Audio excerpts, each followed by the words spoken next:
Red Jensen. Now, I need to explain something to you. Many of you know about the crazy stuff I've been doing with interns and with fairly large scale RC aircraft and instrumentation.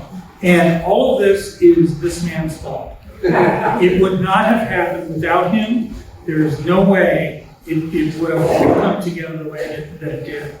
Huge debt of gratitude to this guy. Because, I mean, every time there was some stupid thing that I couldn't figure out how to do, it's like, what do I do here? You know, and he was off and running. Already had an answer. He is a master builder and UAV test pilot. He was a big UAV test pilot already before he came to NASA, and we've only made it worse. So, Red Jensen.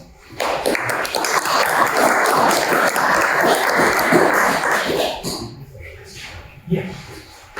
Good afternoon. Thank you, everybody. I appreciate you having me here. All that in a nutshell is I'm an airplane junkie. That's what I like, that's what I love. And for the majority of my life, it's been subscale aircraft, model airplanes, things like that. And this is my first venture into the full-scale world, at least home building side. I've been a pilot for a long time, but never something on my own butt end. So I'm going to tell you the story of Impulse, which is my Formula One airplane. I'm more or less going to focus on how I did it, not what I did, if that makes sense. So if you have specific questions about the design or something like that, we can talk about that. But this presentation is very light on those details. This is about, it's almost a motivational speech. I wanted something that didn't exist and I couldn't afford to buy it, so I built it myself. So a fairly high-tech thing with low-tech methods, with pretty high-tech results, at least so far. So a little bit about me. I'm a lifelong aero modeler. I design, build, and fly UAS for work, as Al mentioned there. I'm an airplane junkie. I call myself an amateur composite enthusiast because I don't get paid to do it. Well, I do a little bit now, but you know, I started playing with composites in my early model aviation career. Like 9 or 10 is when I did my first layout. It was horrible, but I was always driven because that would allow me to get the most efficiency out of whatever I was trying to do. I saw composites as the future, so I embraced that very early on. I've been going to the Reno Air Races since 1979. This year we'll be at 41st. I've missed 3 along the way. And I'm a gearhead, so you know, cars, whatever. I like all that kind of stuff. Photo in the middle left there, that's my previous life. I worked for a UAS manufacturer, and we built ISR aircraft, intelligence, surveillance, reconnaissance for the nation's military and other 3-letter agencies. And I left there because that picture is where I got sent. I got sent to places where it wasn't very nice. It was always dirt, sand usually. And I came to NASA and I get to do stuff like this. So you've seen Al talk about the brand new stuff. There's still dirt there, though. There is still dirt there, but it's the same dirt every day. I don't have to go to the dirt. I get to see my family every night. I was gone an average of 2 weeks a month year round with the other job, so that got old. So Impulse. I love the Reno Air Races. I love Formula One specifically because it's a design challenge. It's not a money challenge, and the aircraft are very low cost, well, relatively to other forms of air racing, and it's really the last attainable speed frontier that I can see for the average guy to build in his home shop. And innovation still reigns king there. You don't buy the better motor, you don't buy the better airplane, you build the better motor, you build the better airplane. So very intriguing for me. Impulse is born out of many years of thought process. Obviously, those of you that are students of Mike Arnold will recognize a lot of the fuselage shape. It's heavily Mike Arnold influenced. Hoping I did better. CFD says I did. I don't know. We'll see what happens. But so, you know, every inch of this airplane is the shape that it is for a very specific reason. It's not going to be comfortable to fly. It's not going to be a long-range, cruiser. It's meant to do one thing, and that's to go very fast around a 3-mile course at a place like Reno, which is coming to an end. So there's really no compromises, and so that's what this is really all about. Clean sheet design, 66 square feet wing area, 0200 for power, which is 140-ish, 160 horsepower somewhere there. There's some debate about that. There's no good dyno data. and it should be capable of 250 plus miles an hour. So I'm aiming for the very top tier of the class, and maybe some records of it. That's just dreaming, but I wouldn't be happy unless that's where I was going. I don't want to just participate. I want to do the best that I can, whatever that is. So again, coming from a model airplane background, I'm comfortable with doing molds and molded airframes. So for me to get the shape that I wanted and the OML fidelity that I wanted, I knew that I had to make a molded airplane. That a moldless airplane would not. One, I don't want to sand that much. Really stuff about that. But two, I knew that I have a very tight weight budget. Empty airframe with oil, no fuel is 500 pounds minimum. So math says I'm going to beat that by a little bit, which is good because I have some future development that I want to do down the road that's going to add some weight. So big deal to me to have an airframe that met that weight goal. So that for me meant a hollow molded structure or a molded structure. That means I need a plug. So once the design work was done, I have a good friend in Northern California who has a fairly large gantry mill, and he's crazy enough, like me, that he sees the stupidity of what I'm doing and wants to support it. So he machined this plug here, which is the fuselage, and it's just the red part of the rendering on the left-hand side. Left and right halves, it's got a steel tube down the center, keep it from being a sway backwards. And it's just 3-pound tooling foam, covered with a couple layers of 9-ounce S-flats, and then lots of body work. Early on, I was considering hot wiring it, and those of you that have done hot wire know that it's very difficult to do a curved structure with a hot wire. It's pretty much a straight line, although that's not entirely true. You can do curves. So I met a local architectural foam cutter, actually here in Palmdale, that was going to cut into sections. So I did cross sections, and we were going to do that, and I was going to carve it. I'm really glad I didn't do that. So Eric was able to cut my fuselage plug there. So what he delivered to me after I gave him all the data to cut from, I gave him a ready-to-cut file. He gave me back a chunk of foam with some fiberglass on it. And we set about sanding. That middle shot there is my son Ryan. He is probably 6 in that image. He's 14 sitting back there now, so I'll give you an idea how long I've been doing this. But this has not been a steady project, as most of you are probably aware of, right? Lots of thinking, a lot of head scratching, and then fits and spurts of actual progress. So what I've got here with me today represents really about 2 years of hard work and a little bit prior to that.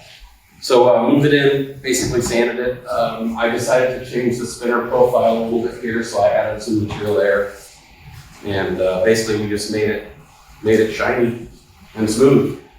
The elevators early on were designed to be a plug-in affair. I was going to have a left and a right elevator or stabilizer that would plug in. I decided not to do that for a few reasons.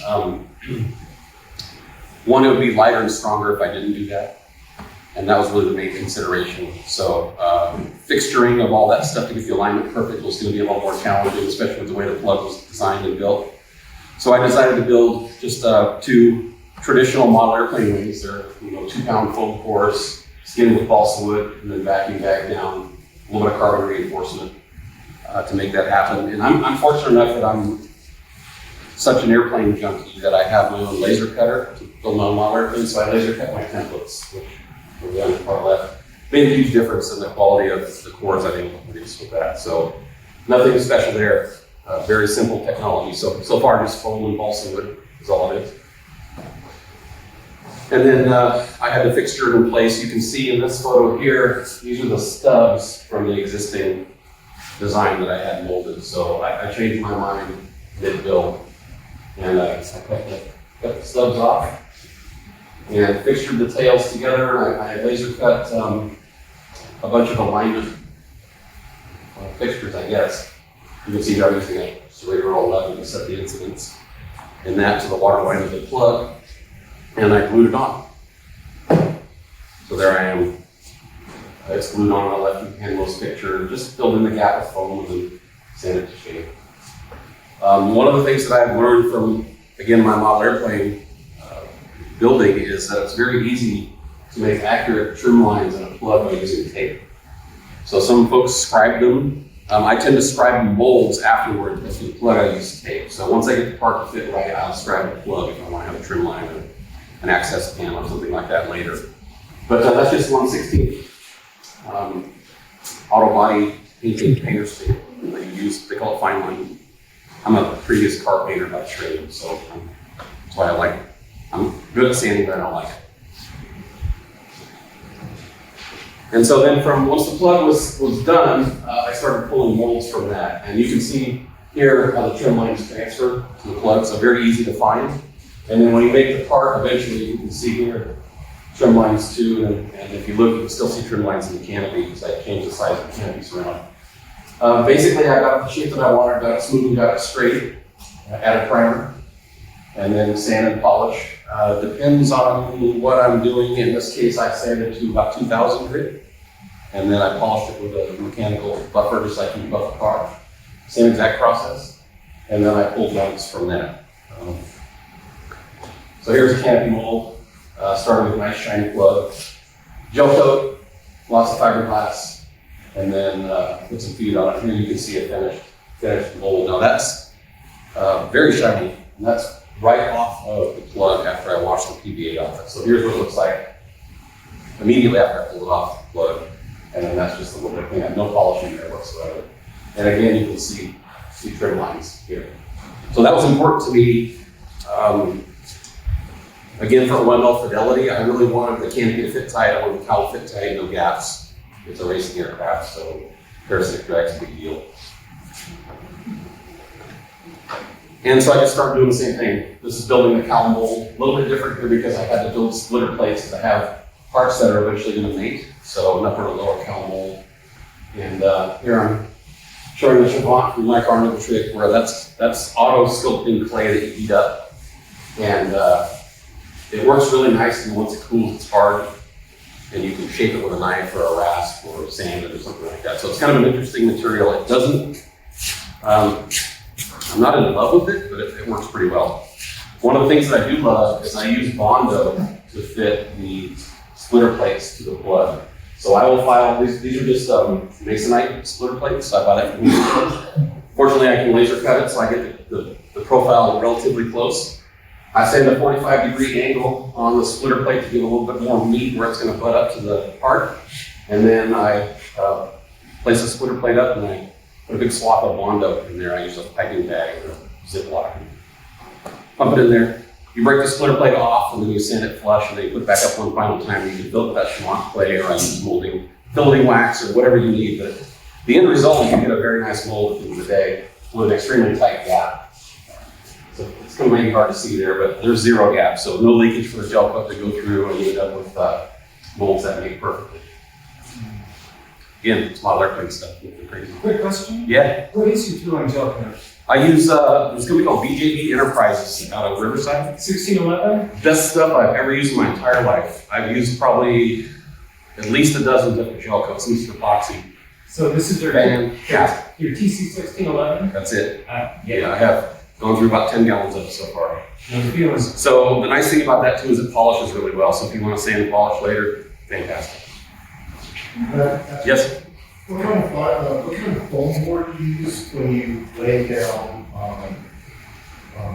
fiberglass? Because what I was saying, foam board can melt when you place it over, place the fiberglass over it. So it depends more on the resin you're using it. Polyester resin will absolutely eat foam board, epoxy will not. So you have to be a little careful with Bondo. Bondo's a polyester product.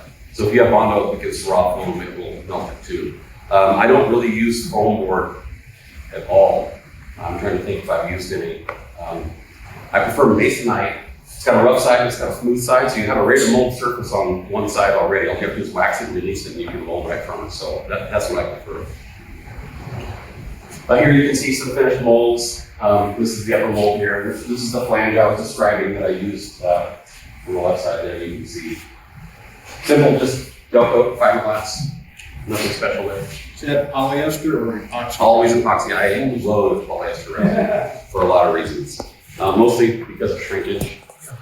A close second is smell. It's horrible stuff to deal with. So, yeah, it costs more. So I was interested to hear what Bob was using for resin this morning. I use MDS. I love it. It's really expensive. So I'm going to switch to probably something else for the money. We'll see. I made the molds with that too, which is not the smartest thing. What type of resin was that? It's MGS 285 with 285 and 287 hardened. They make ASW 27s out of it. Yeah, that's good stuff. It's a certified resin. I happen to be able to get some excess to start with, and then that, it's like the first hit's free, when you I like it. It has a very pleasant smell. I've only been sensitized to one resin in my entire life, and it was the VGAB 1622 I got sensitized to. So I stuck with the MGS. So here you can see more molds progressing. 12 layers of 282 style, 5.7 ounce. Carbon, no core on the fuselage or the tail molds, just lots of layers of carbon. And I did that because I intended to post cure not only the molds but also the part to a relatively high temperature. As Bob was talking about earlier, these things sit out in the sun for a long time. They're not always white. I don't want my airplane white. It won't be black either, but I want it to paint it something other than white. So CTE, or coefficient of thermal expansion, is important to me. I want the part and the mold to expand and contract the same way that I want it to work. But again, I'm a huge freak for OML fidelity, so I want nice straight parts. So that cost me a ton of money, full roll of carbon to build all the tooling, right? So obviously cheaper ways to do this, and I don't intend to build more of these. I don't think. Probably one for my son who wants to race, maybe. But I don't intend to produce these. I'm not into production. This is purely for going fast. I do maybe intend to produce some wings if there's enough interest, but not fuselages, I don't think. So these are wing molds, same sort of thing. They are CNC'd from, in this case, a 5-pound tooling foam, and no fiberglass though, Durtech primer, and then a sealer, sanded, polished, and then they'll eventually give up molds as well. So the big takeaway here is that I'm building an all-carbon aircraft that's incredibly lightweight, insanely strong. I hope it's fast, but I've done it all in my garage with not big expensive equipment or tools. It's hand layup for everything. I did vacuum infuse the fuselage sides, which I had to laugh earlier, Bob. You talked about figuring it out on a small part, right? The first part I ever infused was a fuselage side. Wow. So I had seen it done before, asked a lot of questions. I was dumb enough to try it, and fortunately it worked. So I'm a huge fan of infusion. Your fiber to resin ratio is better than any other method, which means it cuts down on cost, but it also increases the performance of the part. It's a lighter part to boot. So I infused all my cowlings. I infused everything that I could. Now I'm doing a hybrid structure on the fuselage. It's got a Nomex honeycomb core. So I infused the outer skins on that. Then I did a wet layup for the honeycomb core and bagged that in with basically thickened resin. And then I did a wet layup on the inside.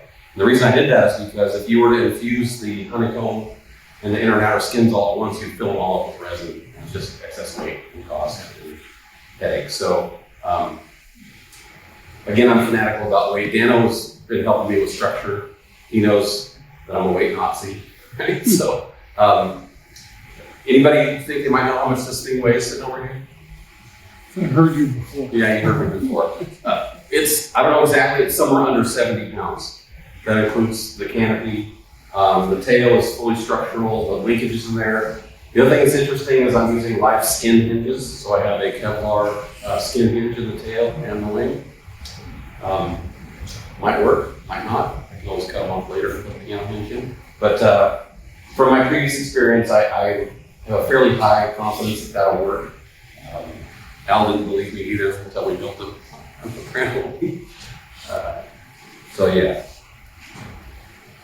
So I talked fast. We got through that thing really quick. So here I'm starting to make parts, and again, it tickled me to see that Bob's using the same tape that I am for goggles. So the 20 mil type tape, the black and white tape there. I did goggles all around where I was going to seam the parts. So the fuselage gets seamed outside and inside. So you bring the two halves together and they get glued together, and then you seam inside and outside. So that joggle lets me put those tapes in on the outside and not have a bulge on the aluminum. So again, I'm trying to stick to fidelity of the aluminum as much as I can. I then used a 3M spray adhesive to put down peel ply over the tapes. And if anybody's doing that, I discovered something new. I used 3M77 spray adhesive my entire life until I discovered 3M71. 3M71 is specifically made for resin infusion and it dissolves in resin. So there's always been this question about when you do a layup and you have 3M77, and what does it do to the material properties, especially the resin, right? Well, I don't have to worry about that anymore. So that's a great little tip. So peel ply down, primer in the mold. So this is another thing that I do that's different than I see in a lot of full-scale builds, but it's very common in the model airplane world, is you paint the mold first. So before the airplane even exists, you paint it. In my case, I primer it. So this gray here is just primer. Question? Yes. What's your primer? What is it? Yeah. It is Transtar acrylic urethane. So it's an automotive urethane. So it's urethane. Yeah, absolutely. Not like a Durotech anymore. No, I don't like polyester. Okay. So the reason I pick urethane is because it's thermostability and it's catalyzed. Well, so is Duratec too, but you don't get the shrinkage. And I intend to do a very nice paint job down the road, show car type stuff. So it's all the same product. You start later. That's relatively cheap. Now, for the fuselage molds, I sprayed in the primer, but the actual parts I roll on the primer. I use a trim roller with a foam roller. Don't have to get my gun dirty. No overspray. Stinks way less, and I can build film much quicker than I can with a spray gun. Makes my wife happier too. She doesn't have to. So here you can see if you get in the infusion part here, this green mesh here is just flow media. And infusion is really just like vacuum bagging, but with one more step. So instead of putting the resin into the dry cloth outside of the mold, you put the resin into the dry cloth inside the mold after it's under vacuum. So, it might be tough to see here, but this center channel here is a resin feed port, and then there's a vacuum channels around the outside here. So I'm pulling resin in the middle, pulling vacuum around out the outside. So once the thing is all bagged down, and I'm lucky, I have a gas twin piston pump that I purchased a long time ago. It's given up the ghost now, but I'm able to get, at 2,000 feet, I'm able to get about 23.5 inches, sometimes 24 in a good day, if it's sealed. That's a giant thing. And then once it's all under vacuum, you basically open the tap, and it pulls the resin in and migrates down the spiral wrap and then propagates through the whole part. The whole infusion process, if you can see the feed bucket right there, the whole infusion process took about 45 minutes. I didn't know what to expect, so if you look carefully in these pictures here, you can see several infusion ports down the length of the part. So I anticipated that I might not be able to pull enough resin from one end to the other. And so I had what we call staged infusion points. Turns out I never needed them. So I did not do that on the second side, which saved me a bunch of hassle. Let's see. I was sweating big on that one, but it worked. The nice thing about infusion is you can do everything in the layup over several days and infuse when you're ready. So, how many layers are you infusing? How many layers of carbon? What thickness? So I'm using the same 282 5.7 pro split, and the layup for the fuselage is 3 core 3 to the cockpit, and then 2 core 2 after that. So you're infusing with foam? Pardon me? You're infusing with foam? No. Oh. No, just the outer skin. Oh, right. And then the honeycomb goes in. So you infuse 3 core, 3 layers. Correct. Put in your core, 3 more layers. Correct. Hey. Yeah. And you wet, laid up the inner skin. Yeah, so I have just a 4x8 sheet of melamine at home. I made paper templates on the inside so I can count for the curvature. And I cut fairly accurate parts. And I do it a little bit differently than Bob does it. I put my carbon in between plastic and pour my resin in there and then squeegee it out. So my squeegee never touches resin. It lasts a little longer. Not sure it's worth it. But at any rate, the nice thing about that is I'm not using the nice bi-axis stuff that has the poly fibers in it. I'm just using straight off the roll stuff. So by having it in between the plastic, when you cut it, it's very easy to move in position. So you pull one side off, put it in the mold, get it relatively close, pull the inside off, and then you get a little bit of handwork and then you're done.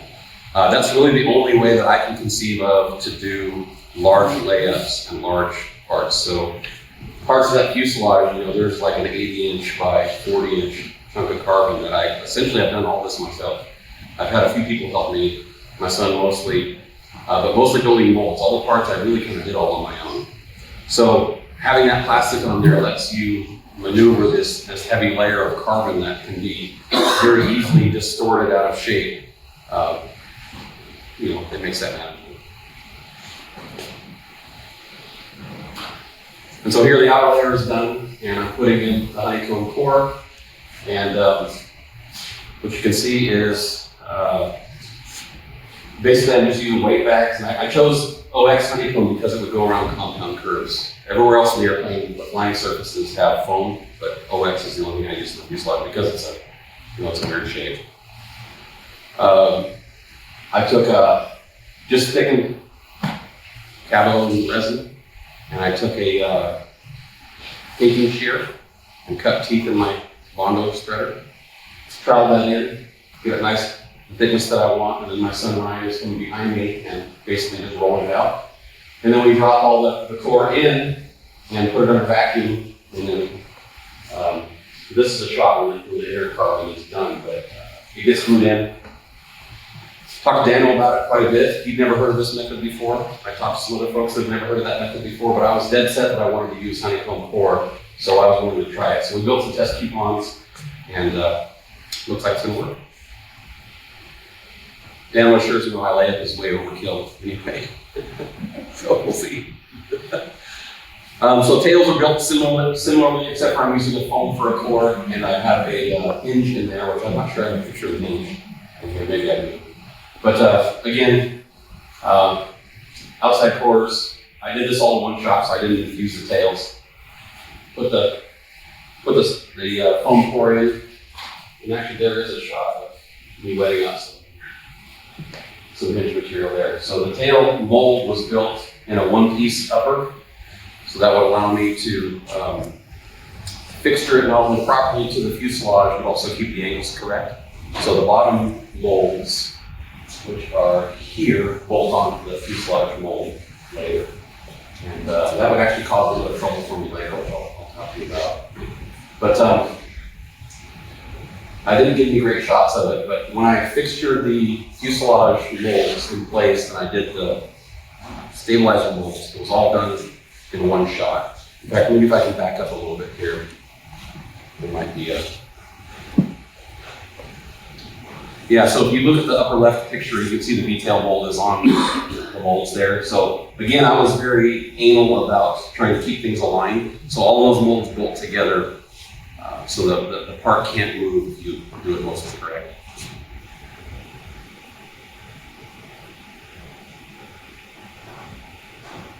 All right, so fuselage is out of the molds, and you can see here I'm starting the external seaming process. And I don't have a great shot of the joggle, but it just leaves a nice little dip in there. Yeah. I think what I understand, you infuse the resin into the outer layer. Yep. Then you install the honeycomb. Correct. Then you install the inner layer of, how do you infuse the resin into the inner layer? I didn't, that's a wet layup. So I put the carbon in between plastic, wet it out, cut it to shape, put it in a bag. Yeah, it's a weird process. It's 3 times the work, maybe more, to get the result that I wanted. But the one thing that I have in abundance is time. I don't have the money to do it other ways, like an autoclave and film adhesive and things like that. So I'm trying to do it on a budget. So I don't exactly know how they do it, but the K-21 is also similar. As far as the It's got a honeycomb core. Yeah. Wetly. So I went down this road. I searched and searched. I bought an infusible core called Soaring, which is really neat stuff. It's basically foam hexagons with a carrier material around the outside, and it acts as a transfer media. So when you infuse it, it basically fills up with resin, and you can do your layups on one shot. If you guys follow the Dark Arrow guys, they use Soaring. Soaring would have made my fuselage about twice as heavy as it was. Easy to do, one shot, cheaper, honestly, because Soaring is way cheaper than Nomex honeycomb. but I would have paid a pretty hefty weight penalty. So my skins, I'm trying to remember, were about 17 pounds each side. So that would have doubled that. So again, when you're being weight conscious, that's something that I think about. Yeah. Some of the foam cores, most of them, you can get where the machine grooves and holes, so it's usable with vacuum infusion. Yes, the problem, X is the distributed. I considered it, the problem is the compound curves. You can't get the compound curves. So it was either Soaring or honeycomb or something like that. Unless you thermoform it. Yeah, I don't have that capability. So. Now, did you think about just using a bunch of little ring stiffeners or something like that? So, yeah, I thought about a lot of stuff. So in the end, it's going to have 4 bulkheads in it, and it's going to be plenty. Weight is my primary driver in this whole build. So I got to be under 500 pounds. Here we go. Lots of ways to skin the cat. For me, again, the trade-off was time. I could do it with a little bit of extra effort. And then there it is, fitting the canopy, and it says its current state, but obviously it's not. This was a few weeks ago. I tend to just work weekends. I work 10-hour days, so with the commute each way, it's 12, so I tend not to do anything during the evenings.